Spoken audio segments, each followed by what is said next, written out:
enough was enough.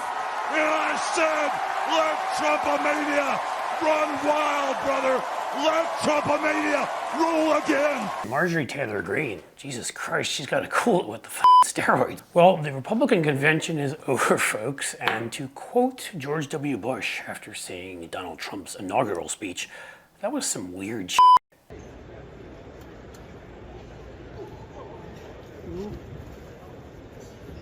Mitch McConnell was actually booed. Madam Chairman, the Commonwealth of Kentucky proudly cast 46 votes for the next president, Donald J. Trump.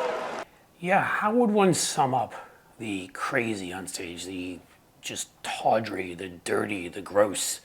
I mean, hell, Grindr said this is like their Super Bowl. There's so much action going on at the Republican convention. A lot of guys hiding their real identities there among the Republicans. But we won't make this video about that. I want to talk more about something related to that, which is just how the utter creepiness of these people, these sort of weird self-obsession and nastiness. Look at these images of Kimberly Guilfoyle. You may not know that she was a model who was married to Gavin Newsom.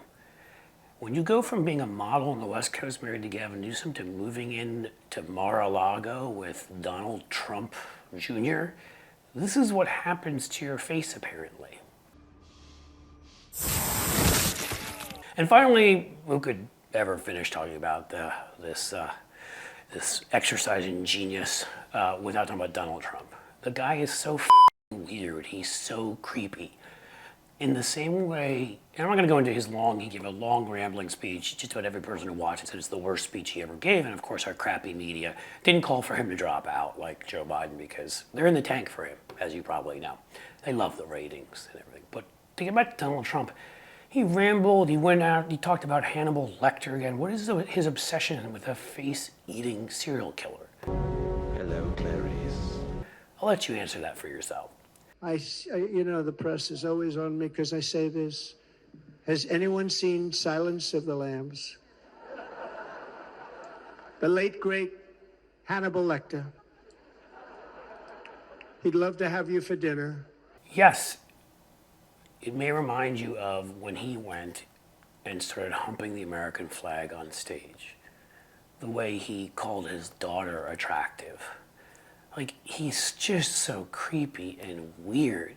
So here he creates like a stick figure of the man who gave his life while Trump was, you know, at that Trump rally, a man who gave his life, a fireman, and he goes up to a stick with a fire jacket on, as you can see, and a helmet, and kisses the helmet of a dead person whose wife he hasn't called, according to her. And she's a big MAGA-ite, as her husband was, or at least her husband was, because she wouldn't even take a call from Joe Biden, who tried to call and give his condolences. Trump was too busy golfing with his whole ear, because none of that's true either. That's the Republican convention. That's the weirdness, and that's the disunity in the Republican Party. It's insane.